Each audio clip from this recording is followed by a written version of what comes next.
Daniel, muy buenas noches. Muy buenas noches, ¿cómo vamos?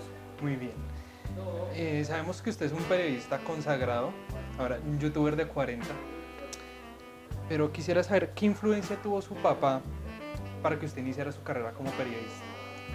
Pues mucha, prácticamente toda. Yo creo que uno termina de alguna manera tratando de parecerse al papá desde siempre.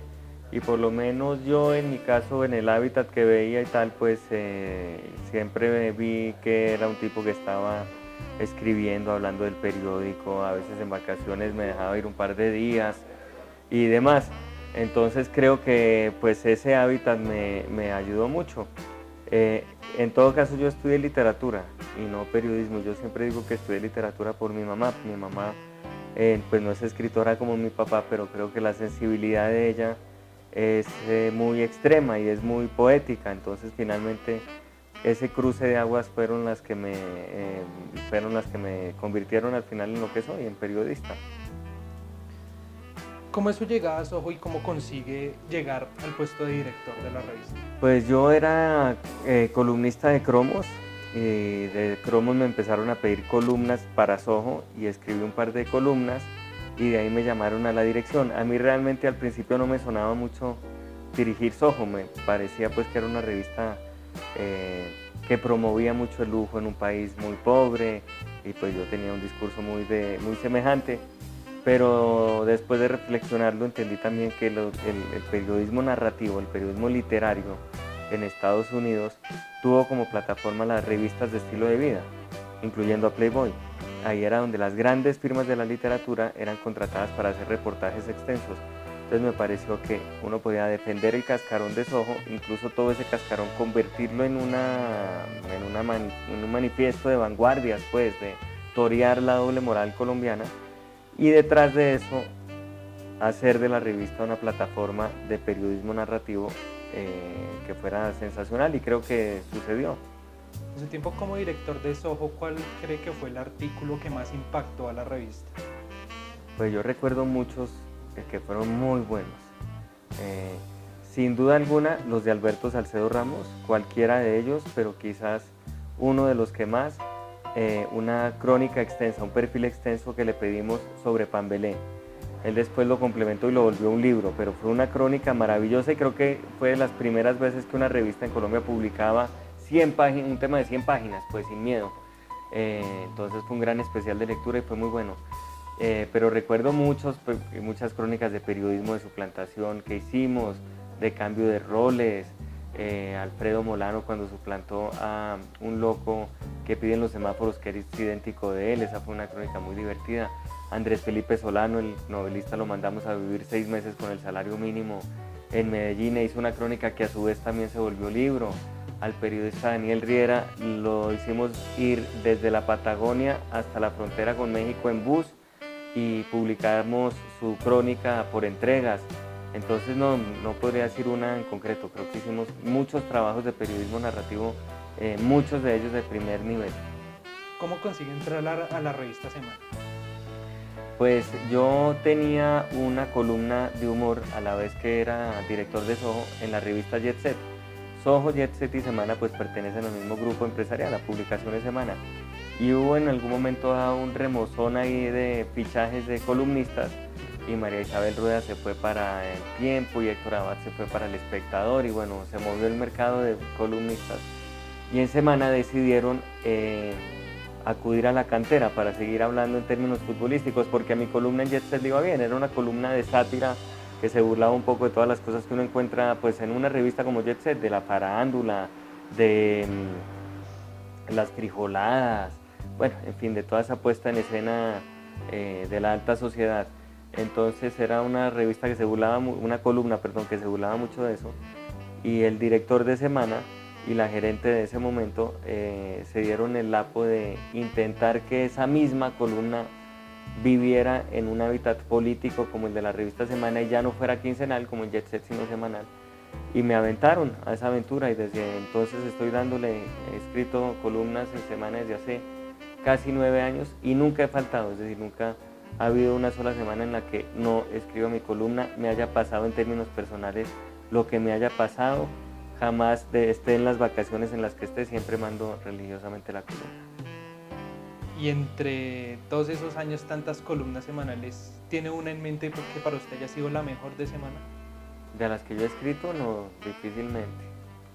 Alguna vez hice una parodia de 100 años de soledad, pero narrada por un uribista o narrada para que le gustara a María Fernanda Cabal, que fue cuando María Fernanda Cabal dijo que ojalá Gabo se encontrara, que Gabo se fuera para el infierno cuando se murió, que se iba para el infierno.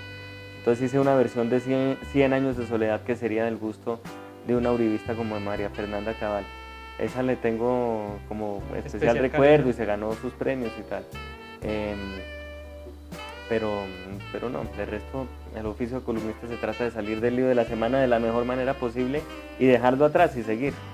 Entonces a eso me dedico. ¿Muchas de sus columnas las hace solo o es con ayuda ya sea de Daniel Coronel u otro? No, ojalá Daniel Coronel me ayudara a hacer las columnas, serían mucho mejores. No, las hago solo, el columnista, escribir columnas es una labor solitaria. Sí tengo amigos de confianza, muy pocos, y a veces se las muestro antes de publicarla y que me digan, esto está mal o esto está bueno, si se metió por esto, ¿por qué no menciona esto? Cosas de ese estilo, eso sí. ¿Y son columnas que usted mismo las investiga o alguien de semana le dice investigue? No, yo ni siquiera las investigo, yo observo la actualidad y trato de interpretarla desde el humor. Y pues para eso no se necesita, digamos, que un equipo. No hago investigaciones, no desentraño casos, no, comento con humor la realidad. Lo único que necesito es estar oyendo radio y leer la prensa. Ya entrando en la actualidad, el 30 de abril de 2016 usted subió su primer video a YouTube como un youtuber de 40 años. ¿Qué lo motivó a empezar en YouTube?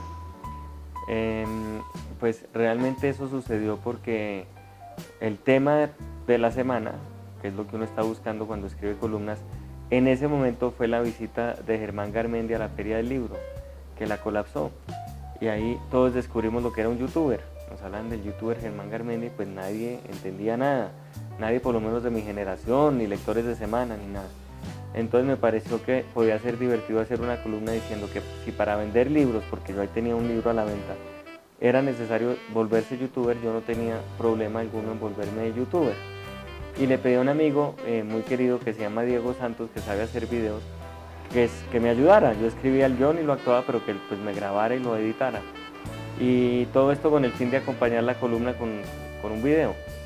Y entonces eso fue lo que hicimos y después fue el debate de si seguir o parar.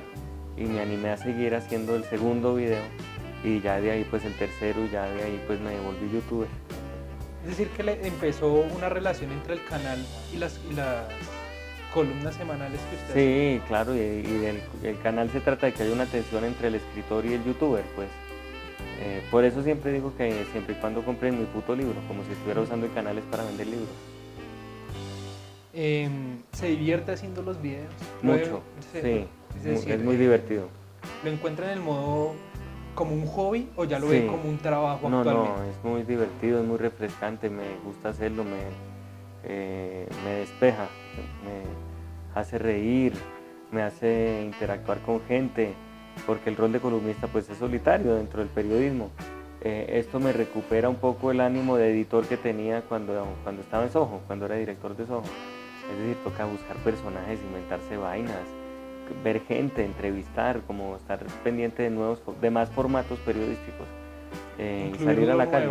Incluir lo nuevo. Claro, sí, y ver personas pues de toda índole y mezclarlas y hacer locuras y eso me gusta mucho. Parte del personaje, ¿cómo es que se llamaba el que le ayuda a hacer los videos? ¿Que lo graba? Cuando arrancamos, sí. Diego Santos. ¿Él todavía sigue con usted? No, él ya lo absorbió otro trabajo y tal, y ahora me ayuda el editor es Andrés Bonifaz, que está ahí presente. ¿Él es el único que lo ayuda en sus videos? Sí, ¿no? Sí. O sea, él edita, y usted hace los guiones. Yo escribo los guiones y los actúo y él los graba, y cuando él no puede, pues digamos que eso es lo bueno de YouTube, grabar pues me han grabado mis hijas, mi mamá, pero generalmente él, y él edita, que es el secreto de la vaina.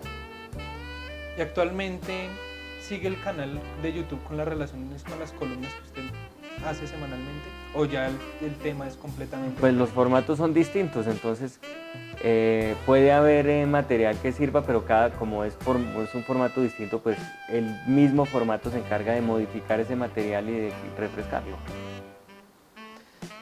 Tuvimos el atrevimiento de subir más o menos a las 7 de la noche, fuimos a Tarima, vimos sofás, pucks de Santa Santa Fe, Fe. un balón y una taza de Santa Fe. Sí. ¿Qué opina de Santa Fe y qué opina del fútbol colombiano en general? Pues yo soy muy hincha de Santa Fe, siempre digo que mi papá estaba buscando hinchas, no hijos. Entonces que el cupo para ser hincha ya estaba y yo vine solo a rellenarlo, pues. Pero sí, soy santafereño desde siempre, pues desde que nací mi papá me llevaba a fútbol. Después cuando mi papá se fue del país, seguí yendo a fútbol con amigos y en la actualidad, pues en las malas y en las buenas he ido a fútbol. Este semestre no he ido, pero desde hace 10 años iba siempre con el mismo amigo que se fue de viaje y tal, pero siempre he tenido una gran relación de amor y no de odio, porque hay muchos hinchas que la tienen de amor y odio, yo no, con el Santa Fe. Y del fútbol colombiano, pues me gusta y me entretiene, es nuestro fútbol, es el fútbol que en últimas me hace sentir de verdad. Está de Estoy rebelde tranquilo. ahorita con la hora, saliendo de noche. Sí, eso sí es lo único difícil que me ha tocado, es salir de noche a dictar la hora, pero digo, salir por ejemplo a un restaurante, salir de rumba, muy complicado, muy rara vez lo hago. Me he vuelto ni siquiera gruñón, pero ya me he vuelto muy runcho, que llamamos en Bogotá.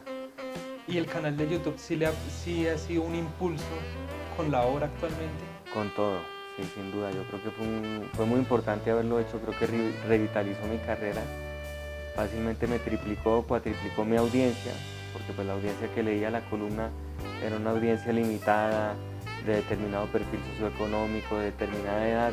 Esto masificó un poco el contenido y literalmente pues sí ven mucho más los videos que la columna, por el simple formato audiovisual, gratuito, etcétera. Entonces eso refrescó mucho mi carrera y sin duda alguna el canal es un arma muy buena para buscar complementos como estos. Mientras más virtual sea la comunicación, más contacto real necesita al mismo tiempo, entonces este es un muy buen complemento. Los youtubers suelen hacer eso, hacen campamentos, encuentros, cosas de ese estilo. El mío es más o menos este. Y los jóvenes, cuando estaba en la columna, ¿sentía ese mismo apoyo de los jóvenes como lo siente ahorita? Ahorita mucho más.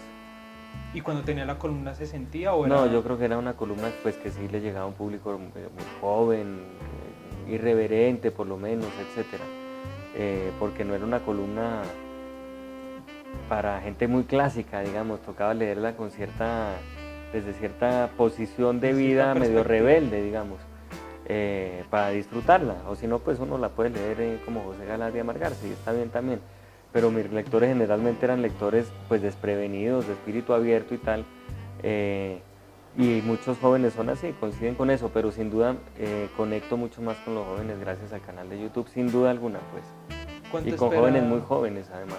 y cuánto espera seguir con el canal de YouTube? No, hasta que me aburra. Hasta que se aburra. Sí, hasta ahora no me aburro. Daniel, muchísimas gracias. No, por favor, a ustedes, ¿listos o qué? Bueno, Listo. listo, Chino, genial. Me da vergüenza que hayan llegado desde tan temprano. No, muchísimas gracias.